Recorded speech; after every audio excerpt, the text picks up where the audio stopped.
Hello everyone, let's learn and grow class में आप सभी का स्वागत है। इस वीडियो में हम डिस्कस करने वाले हैं सीटेट का इन्वायरमेंटल स्टडीज़ का क्वेश्चन पेपर, जो कि सीटेट के एग्ज़ाम के लिए बहुत ज़्यादा इम्पॉर्टेंट है। पीवाईक्यू सॉल्व करना बहुत ही ज़्यादा इम्पॉर्टेंट होता है। ठीक है, तो ये जो पेपर है वो है 21 दिसंबर 2021 का। ठीक है, तो अंत तक वीडियो ज़रूर देख के जाइएगा, चैनल को सब्सक्राइब भी कर लीजिएगा ताकि आपको सारे पीवाईक्यू इस चैनल पे मिलते रहें। तो चलिए स्टार्ट करते हैं। फर्स्ट क्वेश्चन है, Kudukh is the spoken language of the people of. कौन से स्टेट का लैंग्वेज जो है कुडुक लैंग्वेज है। ओके, तो वहाँ के जो लोग हैं वो कुडुक लैंग्वेज बोलते हैं। तो कौन से स्टेट का है ये? तो your answer is Jharkhand. Jharkhand के जो लोग हैं वो कुडुक भाषा में बात करते हैं। ओके, चलिए नेक्स्ट क्वेश्चन देखते हैं। एक घर है, ठीक है, your house is located at X and your school is located at Y. समझ लो आपका ये जो एक्स है वो आपका हाउस है, एच कर देते हैं, और जो स्कूल है उसको कर देते हैं वाई। ठीक है, although your school is just opposite but you can not go straight because of the busy highway in between. देखिए, अभी जो आपका हाउस है ना, वहाँ से आपका जो घर स्कूल है जस्ट बाजू में ही है, बट आप नहीं जा सकते हो क्योंकि बीच में क्या है, एक हाईवे है। ठीक है, एक्स क्या है आपका घर है और वाई क्या है आपका स्कूल है। ओके, इसके बाद so you first go 100 metre due to north then cross a 75 metre long subway. तो आप 100 मीटर तक जाएंगे नॉर्थ में। ओके, इसके बाद क्या करेंगे आप, 75 मीटर का सबवे आएगा, वहाँ पे आप उस सबवे को क्रॉस करोगे, विच इज़ ड्यू वेस्ट। ये कहाँ पर है? वेस्ट में है। ठीक है, इसके बाद finally reach your school at Y which is 100 metre due to south. अब इसके बाद वेस्ट नॉर्थ गए आप 100 मीटर। ओके, इसके बाद आप 75 मीटर वेस्ट में गए। इसके बाद वापस से 100 मीटर अब कहाँ जा रहे हैं? साउथ में जा रहे हैं। तो देखिए, 100 मीटर नॉर्थ गए, 75 मीटर वेस्ट गए, 100 मीटर साउथ गए, तो क्या बच गया? 75 मीटर ईस्ट बच गया। तो आपका आंसर क्या आएगा? 75 मीटर ईस्ट। ओके, इसके और भी बहुत सारे तरीके हो सकते हैं समझने के लिए, पर मैंने उसका ऐसा ही समझा था। ओके, क्योंकि नॉर्थ गया ये 100 मीटर, वेस्ट गया 75 मीटर, इसके बाद वापस से साउथ जाता है 100 मीटर, तो ईस्ट कितना जाएगा? 75 मीटर। ओके, तो करेक्ट आंसर क्या आएगा? 75 मीटर ड्यू ईस्ट। चलिए, आई होप आपको समझ में आ गया होगा। चलिए, जिसने भी लाइक कमेंट सब्सक्राइब नहीं किया है सब्सक्राइब कर ले, और लाइक कमेंट शेयर भी ज़रूर करें। ओके, चलिए नेक्स्ट क्वेश्चन देखते हैं। अब देखिए, यहाँ पे train started from Nagercoil on 5 जून 2020।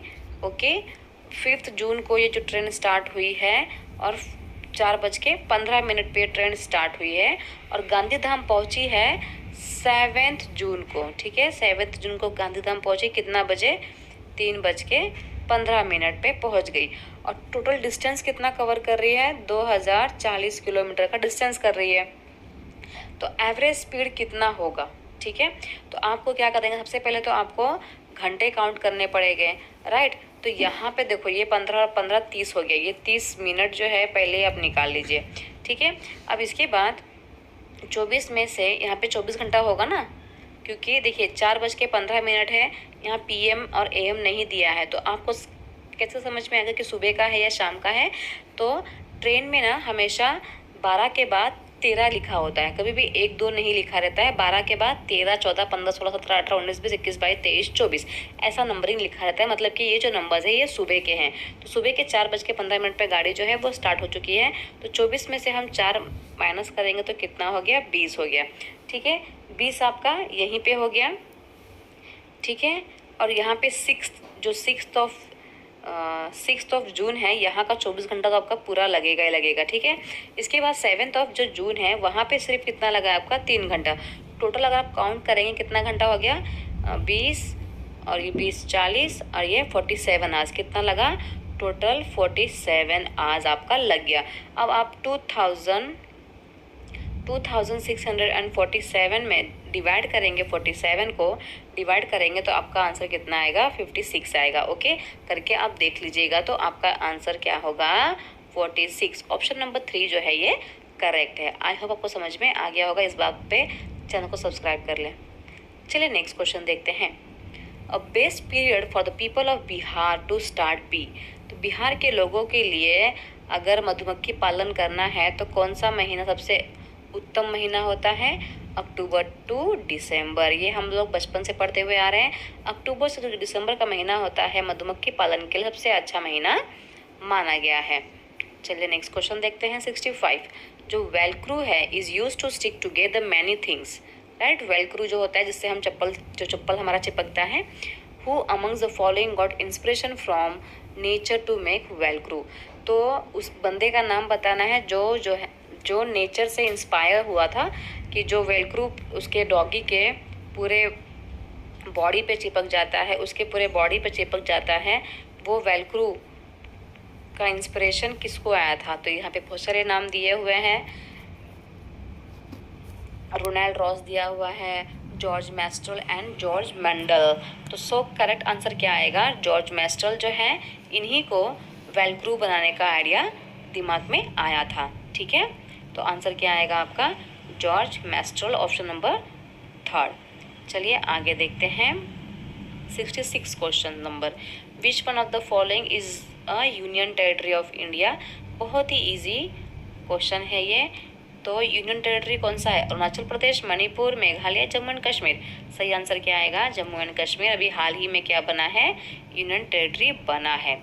चलिए next question 67, which one of the following states of our country has mines of aluminium.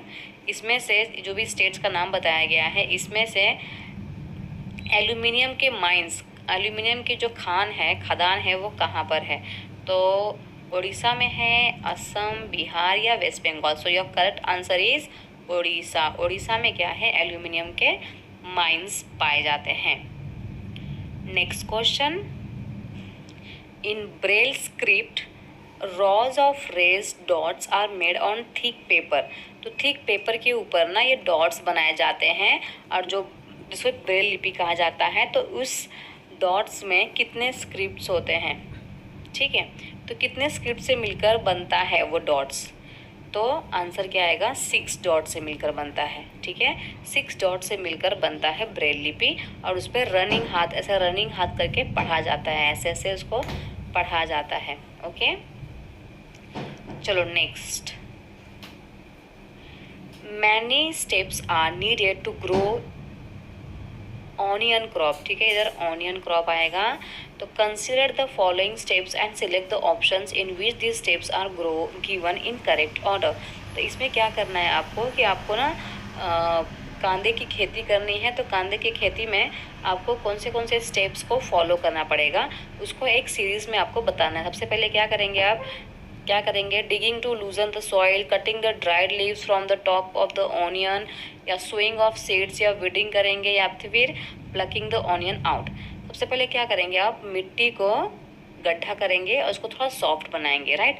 Soft बनाने के बाद आप इसमें क्या करेंगे, बीज डालेंगे, राइट। बीज डालने के बाद आप क्या करेंगे, इसको वीडिंग करेंगे। इसके बाद आप प्लकिंग द ऑनियन, जो भी होते हैं अनियन को कट करेंगे और जो भी सूखे हुए पत्ते होते हैं उसके तोड़ेंगे। तो इसका आंसर कैसे आएगा आपका, ACDEB। ठीक है, देखिए ये कहाँ पर लिखा है, ACDEB, फर्स्ट वन जो है ये आपका सही आंसर हो जाएगा। ओके, चलिए नेक्स्ट देखते हैं, कहाँ गया। Next question is,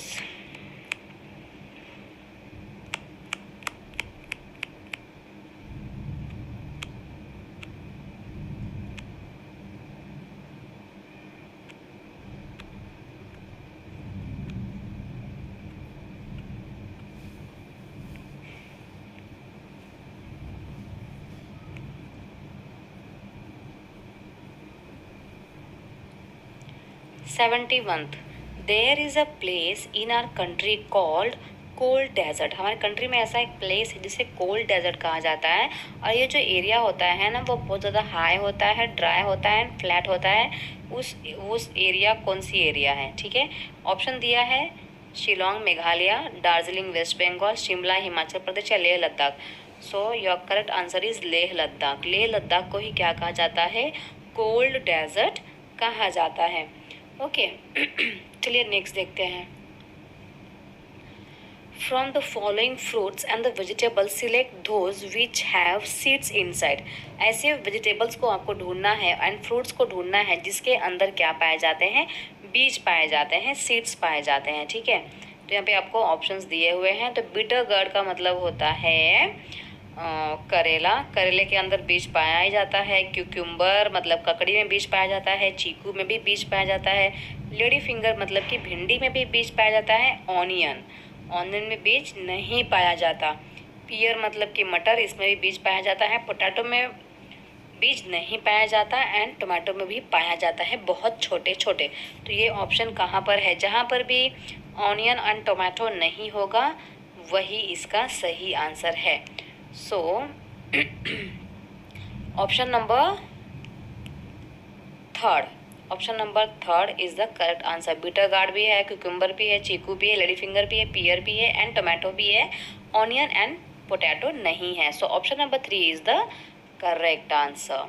ओके चलिए नेक्स्ट क्वेश्चन देखते हैं 72 वाला। Which one of the following animals looks like a bear? भालू की तरह दिखता है बट वो भालू नहीं होता है। 17 घंटा सोता ही रहता है, उल्टा लटक कर पेड़ों पे, और जिस पेड़ पे सोता है उसी के ब्रांच और जो उसके लीव्स होते हैं सारा वो खा जाता है। ओके, और जो उसकी एवरेज लाइफ होती है वो 40 साल की होती है, और अपने पूरे जीवन भर में कितने ट्रीज़ को मूव करता है? वो 8 ट्रीज़ को ही मूव करता है। ठीक है, 8 ट्रीज़ को ही चेंज करेगा पूरे 40 साल की एज तक में। तो वो कौन सा जानवर है? चिंपैंजी है, लंगूर है, पांडा है या स्लोथ है? So the correct answer is sloth, क्योंकि जो स्लोथ है वो भालू की तरह दिखता है बट भालू होता नहीं है। और जिस पेड़ पे सोएगा उल्टा लटक कर सोता है और उसी पेड़ के सारे लीव्स को भी खा जाता है, और अपने पूरे जीवन साल में 8 पेड़ों को वो चेंज करता है। So correct answer is the sloth. चलिए नेक्स्ट 73 वाला देखते हैं। 73, yes, match the locations in column 1 with the correct descriptions of the common houses found in most villages of that locations given in column 2। ठीक है, तो column 1 and column 2 को आपको match करना है सही तरीके से। फर्स्ट क्या है? असम। तो असम के जो घर होते हैं वो कैसे होते हैं? ओके, तो इसमें से जो भी आपको पता है ना वो आप लगा सकते हैं। पहले तो देखिए, जैसे कि राजस्थान के जो घर होते हैं वो मिट्टी के होते हैं और थॉर्नी बुशेस के होते हैं। ठीक है, तो डी के साथ क्या आएगा? 5th आ जाएगा। ओके, इसके बाद जो सी वाला है असम के घर कैसे होते हैं? बम्बू के बने हुए होते हैं, मैंने देखा था एक मूवी में। देखिए, तो ये एलिवेटेड हाउसेज होते हैं मेड ऑन बम्बू पिलर्स। ऐसे बम्बू पिलर्स होते हैं और उसके ऊपर घर बनाए जाते हैं, क्योंकि आसाम में बहुत ज़्यादा बारिश होती है, राइट। तो ए का क्या आएगा? ए का आ जाएगा आपका थर्ड वन। ओके, तो इस तरीके से भी आप आंसर का पता लगा सकते हैं। इसके बाद जो लद्दाख के घर होते हैं वो लकड़ियों के बने होते हैं, जो फ्लोर होते हैं लकड़ियों के होते हैं, और जो सीलिंग होती है वो भी लकड़ियों की होती है। तो लद्दाख का तो सेम ही है, मतलब बी का क्या आएगा? सेकेंड ही आएगा।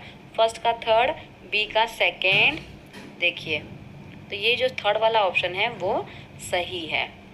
ओके, और जो मनाली के घर होते हैं कैसे होते हैं? मनाली के जो घर होते हैं वो मिट्टी के ही होते हैं और स्लोपिंग रूफ्स होती हैं। So the correct answer is third one. चलिए नेक्स्ट देखते हैं 74 वाला। Our earth is round like a globe. जो हमारा अर्थ है ना वो कैसा है? ग्लोब की तरह दिखता है। हमारा अर्थ जो है एकदम राउंड है, ग्लोब की तरह, और वहाँ पे बहुत सारे क्या है? अप एंड डाउन है अर्थ पे, राइट। जैसे कि आपने अर्थ देखा ही होगा, इधर अप है इधर डाउन भी है, तो जो हमारा इंडिया है वो अप की तरफ आता है, तो उसके डाउन साइड में नीचे की तरफ कौन सा कंट्री आता है वो आपको बताना है। तो आपका आंसर क्या आएगा? अर्जेंटीना। जो अर्जेंटीना है ना वो अर्थ के, हमारे जो इंडिया है इसके एकदम अपोजिट साइड में नीचे की तरफ आता है। अगर आप मैप में देखेंगे तो आपको समझ में आ जाएगा। So Argentina is the correct answer. चलिए नेक्स्ट देखते हैं 75th one. In order to get more yield from his fields, a farmer is growing paddy crops over and over again using excess of fertilizer and pesticides। तो देखिए जो farmer है ना वो अपने फील्ड में पैडी मतलब पैडी क्रॉप्स को लगाया हुआ है और वो बहुत सारा मात्रा में फर्टिलाइज़र यूज़ कर रहा है एंड पेस्टिसाइड्स यूज़ कर रहा है। तो इससे उसकी जो सॉइल है वो कैसी बनेगी? ठीक है, बहुत ज़्यादा यूज़फुल बनेगी क्रॉप्स ग्रो करने के लिए, या fertile for other crops only, उपजाऊ बन जाएगी उसकी मिट्टी जो है दूसरे क्रॉप्स के लिए भी, fit for ploughing and sowing seeds, एकदम अच्छी बन जाएगी कटिंग करने के लिए और सोइंग करने के लिए अच्छी बनेगी, ultimately unfit for growing any crop, जो मतलब ऑटोमेटिकली क्या बनेगी वो सॉइल खराब हो जाएगी दूसरे क्रॉप्स के लिए। तो सही आंसर क्या होगा बताइए? अगर आप ज़्यादा फर्टिलाइज़र एंड पेस्टिसाइड्स यूज़ करते हैं तो जो आपका मिट्टी होती है वो कैसी हो जाती है? खराब होने लग जाती है। ठीक है, तो अनफिट होती है एंड दूसरे क्रॉप्स के लिए अनफिट हो जाती है। तो 4th one is the correct answer. Okay, चलिए 76th वाला देखते हैं। Which one of the following seats correctly represent 4 of the 6 themes suggested in the EVS syllabus as prescribed by NCF 2005? तो देखिए आपको बताना है कि EVS की थीम्स कौन सी है। ठीक है, यहाँ पे सारी थीम्स बताई गई है और NCF 2005 के अकॉर्डिंग जो सिलेबस में थीम दी गई है वो आपको बताना है। तो क्या है? Plants, animals, family, foods and the materials, family, friends, foods, water and travel, things we make and do, food, materials and plants, work and play, food, materials and travel. So the correct answer क्या आएगा जल्दी बताइए। देखिए तो अगर आप EVS की बात करें तो EVS में ना हमेशा किसकी बात की गई है? फैमिली की बात की गई है, फ्रेंड्स की बात की गई है, फूड की बात की है, वाटर की बात की है एंड ट्रैवल की बात की है। ठीक है, so the correct option answer is 2nd one. चलिए नेक्स्ट देखते हैं 77th one. What are the good practice of making students portfolio? Students का हमें पोर्टफोलियो बनाना है तो नीचे दिए गए 4 ऑप्शन में से कौन सा सबसे अच्छा प्रैक्टिस होगा बच्चों के लिए पोर्टफोलियो बनाने के लिए? तो selecting work to be included in the portfolio on the basis of specific reason, selecting all items work of students to be put in portfolio, मतलब कोई भी आइटम्स को सिलेक्ट करना है और पोर्टफोलियो में डाल देना है, या किसी स्पेसिफिक रीज़न को पोर्टफोलियो में डालना है, या तो फिर बच्चे को ही बोल देना है कि तुम अपना पोर्टफोलियो तैयार करो, या तो collecting range of students work over a period of time. Over a period of time आपको क्या करना है? बच्चे का जो सिलेक्शन है वो जो भी साल भर करता है वो डालना है। तो बताइए क्या आएगा इसका आंसर? देखिए तो जो है बच्चा जो है इसमें हम लोग किसी भी वर्क को सिलेक्ट करके हम किसी वर्क को नहीं डालेंगे, राइट। हम लोग को क्या करना चाहिए? जो भी स्पेसिफिक रीज़न है हमारा, बच्चा जो भी कर रहा है हमें वो डालना चाहिए और बच्चे को ही बोल देना चाहिए भाई कि तुम अपना पोर्टफोलियो बना लो, और इसके बाद over a period of time जो भी बच्चा करता है उसको कलेक्ट करके हमें डालना चाहिए। सो करेक्ट आंसर क्या आएगा? A, C and D। ठीक है, 4th वन जो है वो हो जाएगा सही। चलिए नेक्स्ट देखते हैं 78th one. According to NCF 2005, which of the following is true about syllabus of EVS?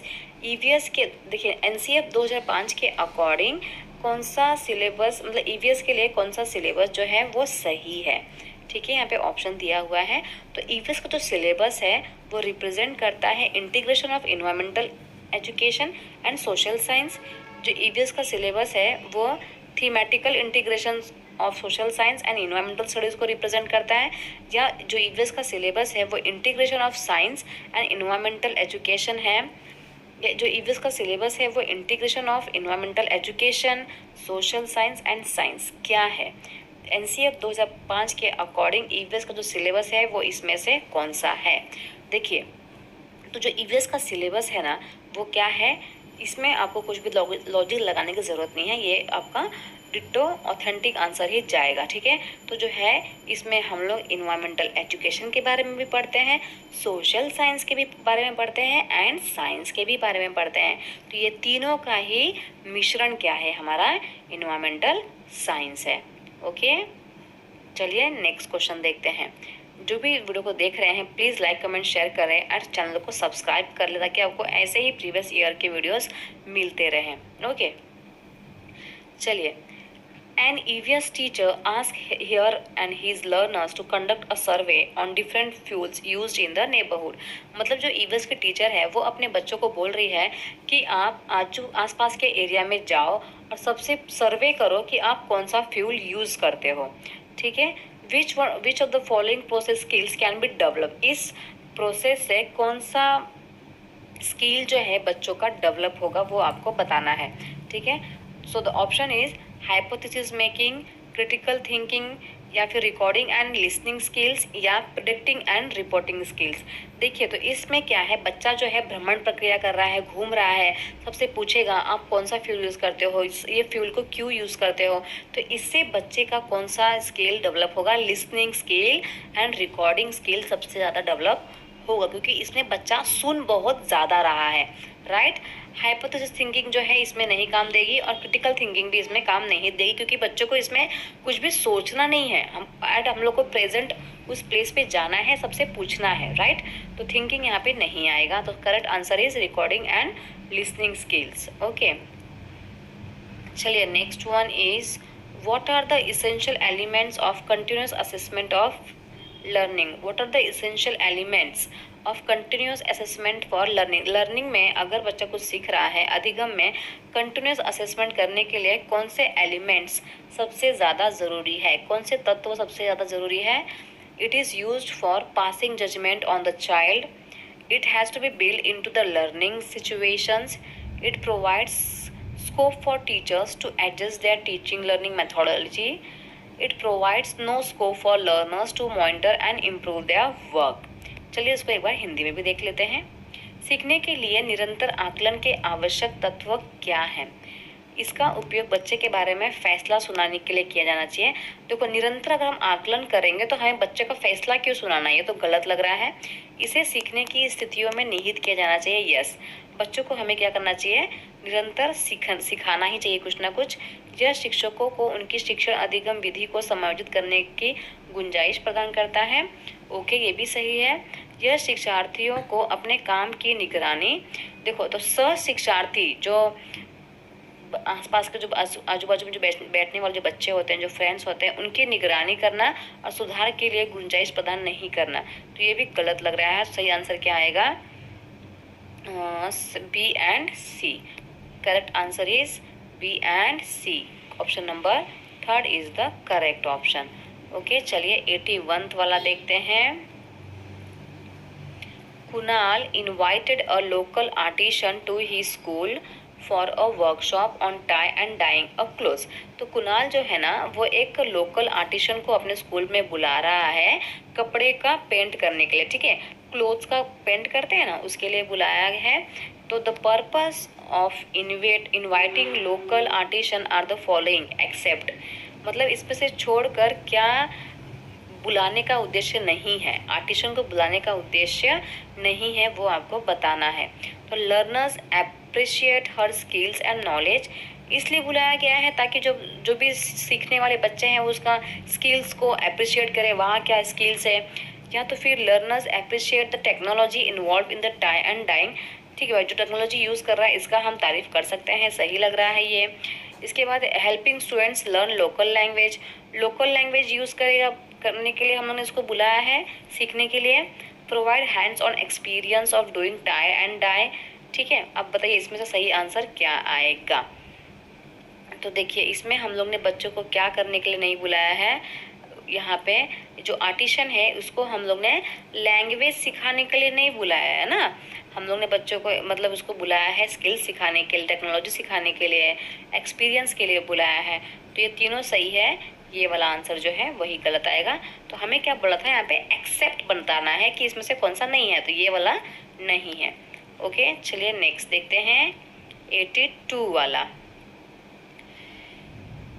Mihir has few students in class who have been displaced for their native place due to the natural disaster।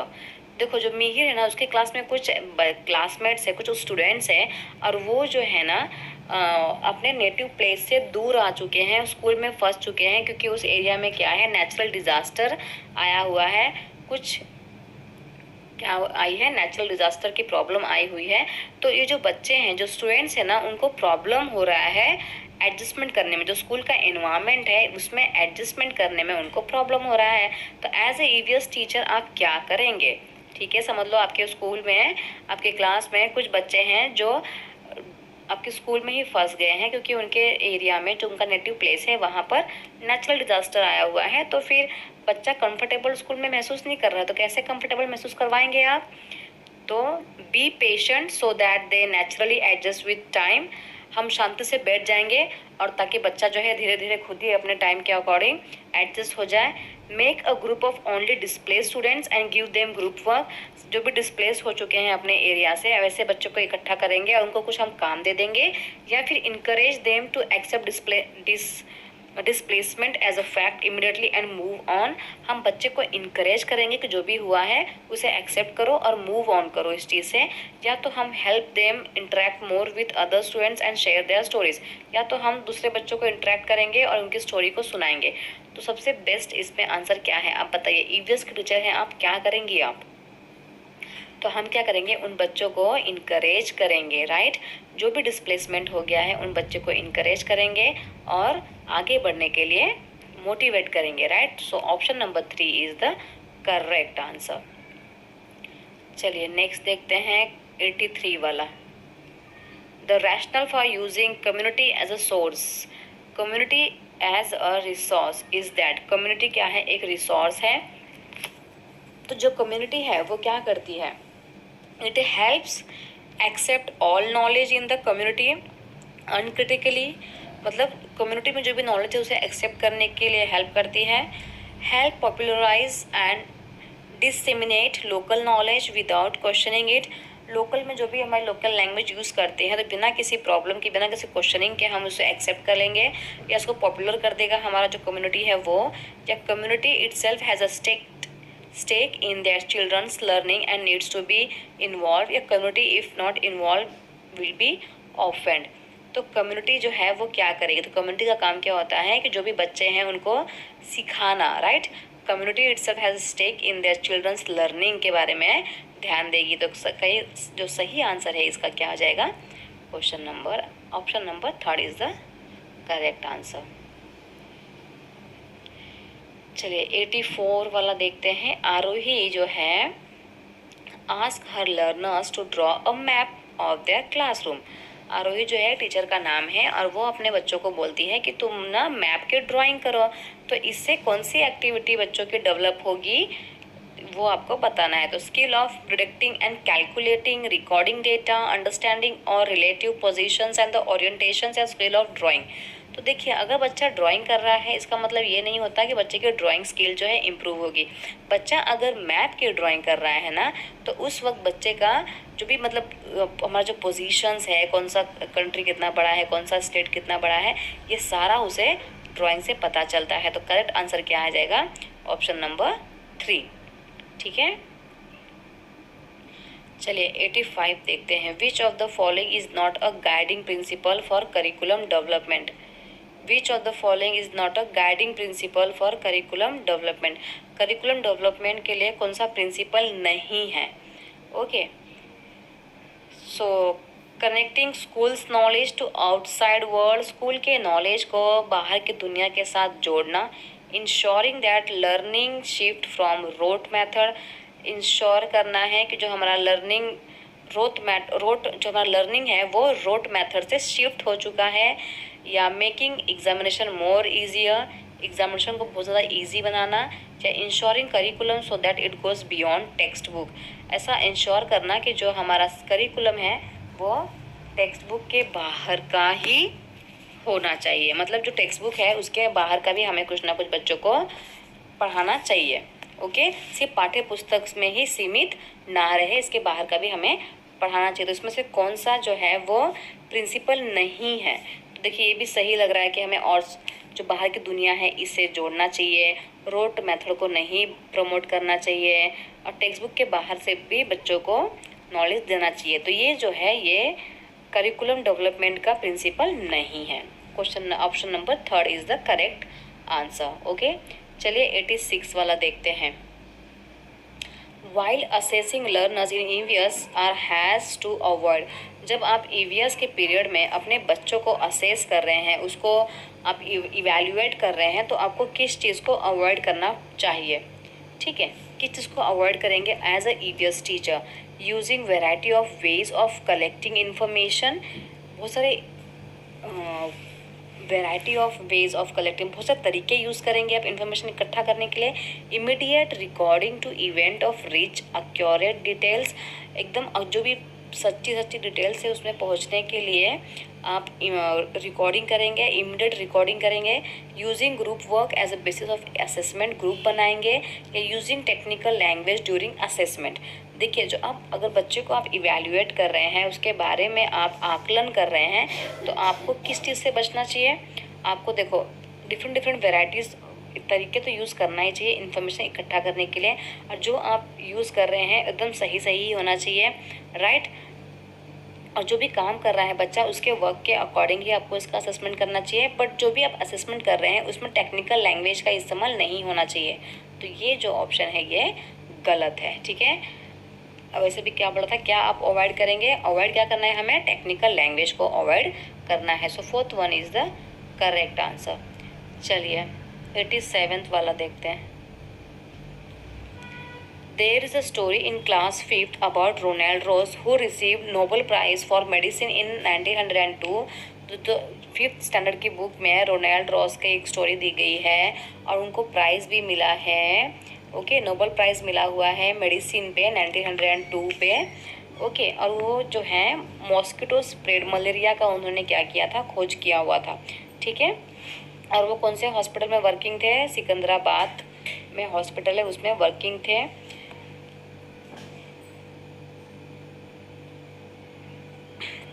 तो उन्होंने खुद बहुत सारे time spend किए हैं mosquito के ऊपर खोज करने में, कैसे उसको कटिंग करते हैं।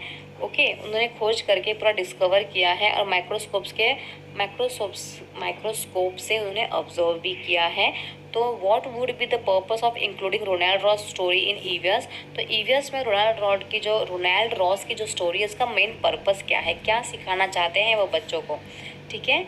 तो it helps learners understand about scientific process के बारे में पहचानना चाहते हैं, सिखाना चाहते हैं।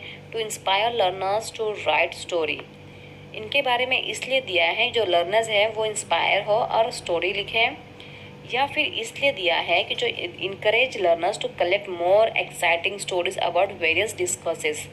मतलब कि जो भी लर्नर्स हैं वो इस स्टोरी से इनकरेज हो और बहुत सारे डेटा को, एक्साइटिंग डेटास को कलेक्ट करे और स्टोरीज लिखे। ओके, इसके बाद to appropriate history of science की अप्रोप्रिएट हिस्ट्री बताना चाहते हैं। तो जो रोनाल्ड रॉस की जो स्टोरी दी गई है 5th स्टैंडर्ड में, इसका मेन उद्देश्य सिर्फ यही है कि वो बच्चे को साइंटिफिक प्रोसेस बताना चाहते हैं, जो को इनकरेज करना चाहता है, एंड जो साइंस का जो हिस्ट्री है अप्रोप्रिएट बताना चाहता है, ठीक है। तो ACD is the correct answer. AC and D, option number 2 is the correct option. Okay, next 88 वाला। Bhushan wanted to integrate the theme travel in his language class of 2nd। जो भूषण है वो क्लास 2nd का बच्चा है और वो ना ट्रैवल के बारे में कुछ लिखना चाहता है। तो what would you suggest as the most suitable resources for his classroom transaction? तो इसमें से सबसे सुटेबल ट्रांजैक्शन क्या होगा? बच्चे को अपने ट्रैवल की स्टोरी लिखनी है तो audio visual clip and travel. अब बच्चे को ऑडियो विजुअल क्लिप दिखाएंगे, पोएम सुना देंगे या मॉडल्स बताएंगे कि ये साइकिल है, कार है, बस है, ट्रक है, या चिल्ड्रन को बोलेंगे कि अपनी खुद की एक्सपीरियंस जो है ट्रैवल के बारे में खुद आप लिखें। तो इसमें से क्या आप बताएंगे? एज ए ईवीएस टीचर आप क्या बताएंगे? तो आपको क्या बताना है, चिल्ड्रंस को बोलो कि आप ट्रैवल के बारे में अपनी खुद की ओन एक्सपीरियंस को लिखना है पेज पे। ओके, इसके बाद 89 वाली स्टोरी आपको बतानी है। इसके बाद 89 question. 89th one, a learner in your EVS class shares her observation about a beggar boy in her neighborhood। तो देखिए, एक विद्यार्थी है, ईवीएस क्लास में एक बच्चा है और वो एक स्टोरी बता रहा है कि इसके बाजू में एक भिखारी लड़का रहता है, ठीक है, and wants to know why his parents do not send him to school. तो वो जो बच्चा है वो स्कूल नहीं जाता है, तो उसको इसका रीज़न जानना है। So how would you respond to the learners as a teacher? तो एक टीचर होने के नाते आप बच्चे को कैसे समझाएंगे? Listen but stick to your lesson plan. आप बातों को सुन लोगे, इसके बाद वापस से अपना लेसन प्लान स्टार्ट कर देंगे। एक्सप्लेन करेंगे, जो भिखारी है उसकी कंडीशन को एक्सप्लेन करेंगे, हमारी कंट्री में क्या भिखारियों की कंडीशन है वो आप बताएंगे। या डिस्कस करेंगे तो issue separately with the learner, जिसने क्वेश्चन पूछा था उसको अलग साइड में लेके जाएंगे और डिस्कस करेंगे। या फिर acknowledge her observation and discuss it in whole class. जो भी वो बताता है उसको अच्छे से सुनेंगे, ऑब्जर्व करेंगे और पूरे क्लास के साथ डिस्कशन करेंगे। तो आप इसमें से क्या करेंगे, आपको क्या करना है, उसकी बातों को ठीक से सुनना है और उसके बाद पूरे क्लास के साथ डिस्कशन करना है आपको। ओके, चलिए, last question is games and the rides are important part of EVS teaching and learning. EVS में गेम्स जो होते हैं बहुत ही इम्पॉर्टेंट पार्ट्स निभाते हैं। तो इसमें से ऑप्शंस क्या है? क्यों ईवीएस में डिफरेंट गेम्स को यूज़ किया जाता है, इसकी इंपॉर्टेंस क्या है, ये आपको बतानी है। They provide break from classroom monotony. जो क्लासरूम में जो सिर्फ एक ही इंसान बोलता है और बच्चे सारे सुनते हैं, उस चीज़ को ब्रेक करने के लिए गेम को यूज़ किया जाता है। या they provide fun time for learners. बच्चे इंजॉय करते हैं इसलिए इसको गेम को डाला जाता है। या they allow learners to discover patterns on their own. बच्चे खुद अपने पैटर्न्स को डिस्कवर करें इसलिए डाला जाता है। या फिर they are easy to transact in classroom. मतलब क्लासरूम में बहुत ज़्यादा इजी हो जाता है गेम्स को यूज़ करना, इसलिए किया जाता है। तो सबसे सही आंसर क्या होगा, जल्दी बताइए। तो हमें क्यों ईवीएस में गेम्स इसलिए यूज़ होते हैं ताकि बच्चे जो है ना, जो भी लर्नर्स हैं वो डिस्कवर करें अपने अपने पैटर्न्स को खुद से। जब बच्चा खुद से सीखता है तब वो ज़्यादा बेहतर सीखता है। इसीलिए बच्चों को जितना हो सके उतना खुद से करने की परमिशन देनी चाहिए। ओके, सो ईवीएस का जो ये प्रीवियस क्वेश्चन पेपर है सॉल्व हो चुका है। जिसने वीडियो देखा है चैनल को सब्सक्राइब करें, लाइक कमेंट शेयर ज़रूर करें ताकि आपको ऐसे ही क्वेश्चंस पेपर जो PYQ है वो मिलते रहें, क्योंकि PYQ जो है उस सेट के लिए बहुत ज़्यादा इम्पॉर्टेंट है। ओके, तो आज के लिए इतना ही। मिलते हैं नेक्स्ट क्लास में, तब तक बने रहे let's learn and grow class में। Thank you so much everyone. Please subscribe my channel.